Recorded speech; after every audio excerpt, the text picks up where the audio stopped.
Kua ko paua a Glenys Philip Barbara kai ko mihana o mua o te taura whiri i te reo Māori ki te tūranga kai ko mihana mo ngā tamariki Māori.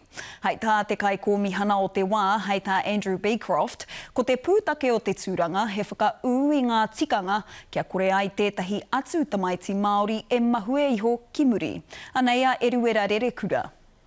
E māma e mārei kura kei te whakatairanga i te komi ana tamariki kia whakaihu waka ai ko ngā tamariki Māori. He hono rinu i tēnei, hari kora wātu au te mahitahi kia anaru nei, he toa ia mō ngā tamariki katoa o Aotearoa, nō reira nōku te whiwhi te mahitahi ki tōna taha. Kāore te kai komi ana tamariki, a kai whakawā Andrew Beecroft i te maumau i ana kupu whakamii ki tana oa mai au. Enthusiastic, committed, mother, community advocate, former senior public servant, someone who cares for children, and I just look forward to working with her together. Kei te tautoko o ki tēnei kaitaunaki tamariki Māori i tēnei tūranga au. It's about time that we had this, that we had a Māori in a leadership role when it comes to our tamariki rangatahi, especially when you look at the number of tamariki Māori going into our state care system.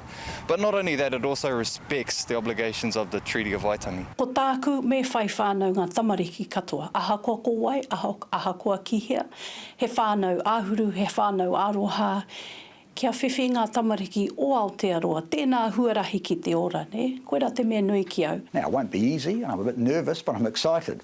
But I think if we're going to be good advocates, good policy makers for children and young people in New Zealand, particularly Māori children and young people, then we've got to have the benefit of that Māori worldview and a Māori perspective, as it were, that parallel Māori knowledge base. That's what Glenys brings. Ioi e marama puana a Philip Barbara e nui ngā mai kei mua i tāna aroaro. Ko te whainga tuatahi, me te tiro, āta te tiro, ki te āhuatanga o ngā whānau. He whānau ahuru ngā whānau o Aotearoa, me whiwhi ngā tamariki katoa, he whānau. He whānau hei whakatipu, he whānau hei arahi, koera taku whainga tuatahi, ko te whānau. 15%, 150,000 children in absolute material disadvantage, unarguably, disproportionately Māori. I mean, our job is never done, and Glenys's job won't be done until those numbers really start to significantly drop. So we've got to make that a priority, and Glenys and I will. Kana o tai tuara rāua ki te whawhai mo te oranga tonutanga o ngā tamariki Māori.